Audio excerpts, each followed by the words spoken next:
Hello chess friends and welcome to Jozarov chess channel and welcome back to the FIDE World Championship match between Jan Nepomniachtchi and Liren. So if this match would be maybe a football game, then we would be already in the 80th minute where Nepo has one goal more than Liren, and Nepo is just holding the ball between defenders in football terms, of course. He's just passing the ball around. He's not trying even to attack anymore. He hopes to get to the 90th minute and of course to become the next world champion in chess, which is, I think, a good strategy. It's not time now for Nepo to show his great attractive chess, to show his great attacking skills. No, we have seen many times great games by Nepo. Now, for him, of course, it's time to slow down the pace, to reach fast draws, and of course, to become the next world champion in chess. Of course, Ding has to take now more risks.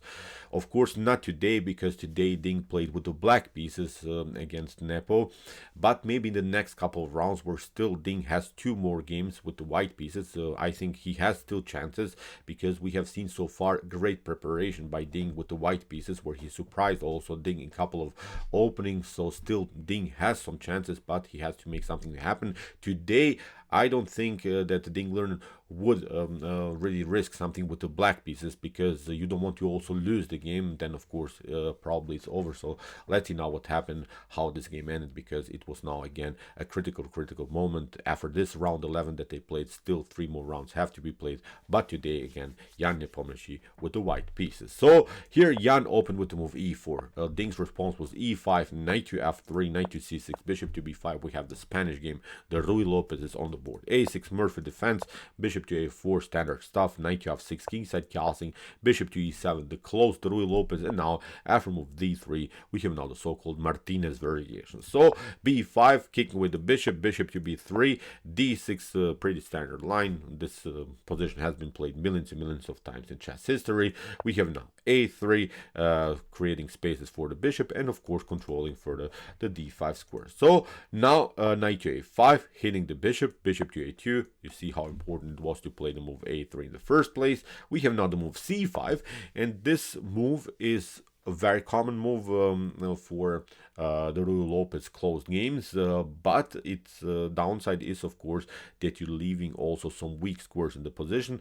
The cool part about this move is of course that you create at least some attacking chances here on the queen side with c5, c4, b4. That's the method, but notice that you leave also your d5 square unprotected, because you push the c pawn, you push the e pawn, so there's no pawn that will eventually protect the d5 square. So you have to now protect the d5 square with your pieces. And basically what's white strategy here is to get rid of every piece that could defend the d5 square. So for instance, in this position 3 pieces can maybe defend the d5 square, both of this knight and also the bishop. So what we're trying to do from white's perspective is a certain bad bishop strategy, where we get rid of every of this piece that could defend the d5 square, and then leave black maybe here with the bad bishop on e7 that would be blocked out by its own pawn structure. It's a common strategy in this types of structures. So here knight to c3, Nepo continues the pressure against the d5 square. We have bishop to e6, and here Ding is protecting still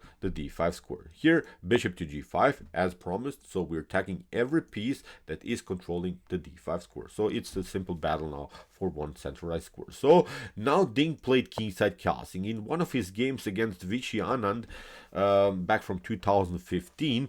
Ding played this very aggressive move c4, early c4. We will see this idea in the continuation of the game, in the game between Anand and Ding. Anand to play a very nice positional line with the move knight to d2, then Carlsen, bishop to f6, bishop to f6. But you see Anand also, like Nepo, you'll see in the next couple of moves, applied the same strategy. Simply get rid of every particular piece that is protecting the d5 square. So you see also in this lines the common bishop to f6 will probably be played. So here after move bishop to g5, Ding played the move kingside Carlsen instead of this early c4 move, and Nepo immediately, you see, picks up now the knight on f6. So we have now bishop to f6, controlling now further the d5 square here by Nepo. You see, when the knight is not there, you don't have great defense of this very important square.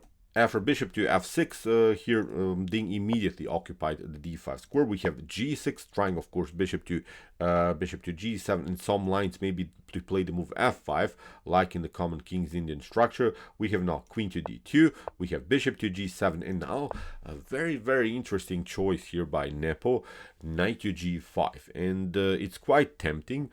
Because many of us would maybe play something like this: bishop to h6, trying maybe to pin the knight. But actually, this wouldn't be good here for Nepo. Nepo probably played sort of a trick here against Ding. Liren. Ding didn't fall for this, because after bishop to h6, of course, knight to e6 can be played, bishop to d2. Also, white can pick up the queen, rook to d8, and now after move g3, f4 is the preparation. You can maybe play something like knight to c6, but after king to g2, knight to d4.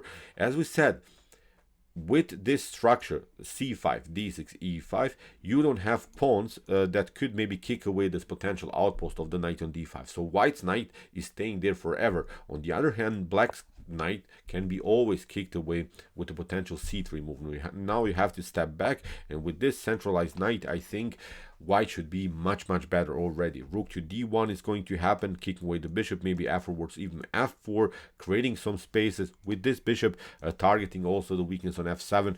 I'm not saying this is winning, but it's an unpleasant game here for black for sure. So as I said, bishop to h6 in this position is simply not working. So in the game, after move knight to g5, that's why Ding played on his very aggressive idea that he already introduced to us against Anand that we saw. Again, he played this aggressive move c4. We have knight to e6, f takes e6, knight to e3 retreating. We have bishop to h6 now, but only now Ding is pinning the knight to the queen, because there are now no attacking ideas around the square e6, no hops of the knight, and then afterwards taking the queen. It's a different story now in the position, but still nothing spectacular. Both players are having solid positions. I'm not seeing here any attacking chances. If you play, I think, this game correctly, this should probably end with a draw. Rook from a to d1.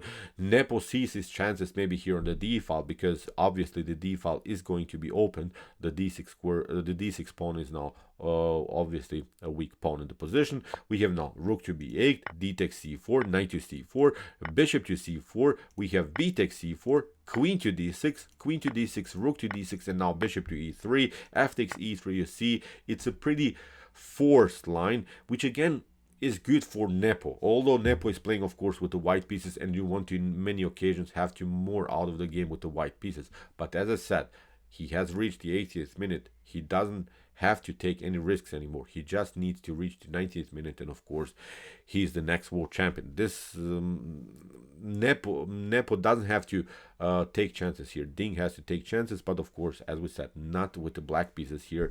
Ding played solid line, rook to f1, king to f1. Now he took the pawn. Nepo took the pawn. Again, Ding took the pawn. Again, Nepo took the pawn, but now after move rook to a2 here, obviously, it's a completely drawish game. Although Nepo has now these two pawns.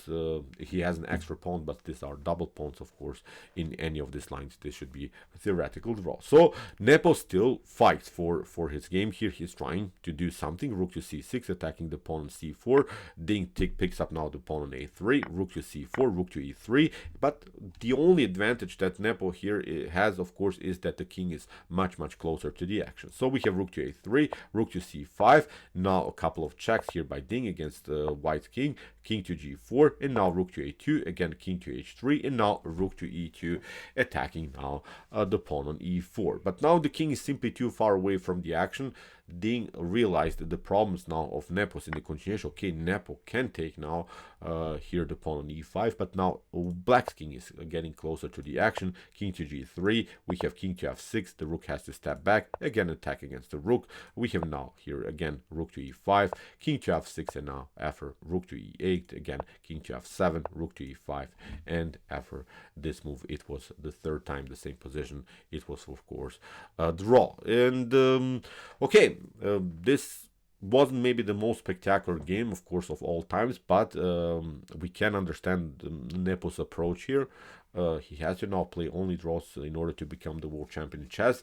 This was solid, really interesting ideas are going of the Ruy Lopez, but this is not good for Ding. He has only 3 more games, and you won't have to win at least 1 more game, not lose any games so far. So, in my opinion, this will be a tough battle now for Ding Liren. But still, he has 2 times the white pieces in the continuation. So we'll see what will happen in this epic World Chess Championship match between Jan Nepomniachtchi and Ding Liren. So, okay, I hope that you enjoyed this game. I really didn't enjoy it so much, but we can understand what happened today. If you want to see more games from this World Chess Championship, check out our coverage so far. Here's the link of our whole playlist. I hope that you enjoy our coverage so far. I really love to cover this game because we can see many theoretical novelties, new cool approaches in the game. So it's now the last theory that is known for us. Of course, very interesting idea so far by Ding and Jan Nepomniachtchi. So okay, here's the link, as I said, of our playlist of the World Chess Championship 2023. And if you like this content, hit the subscribe button. See you soon with some more videos, and chess is the best, of course.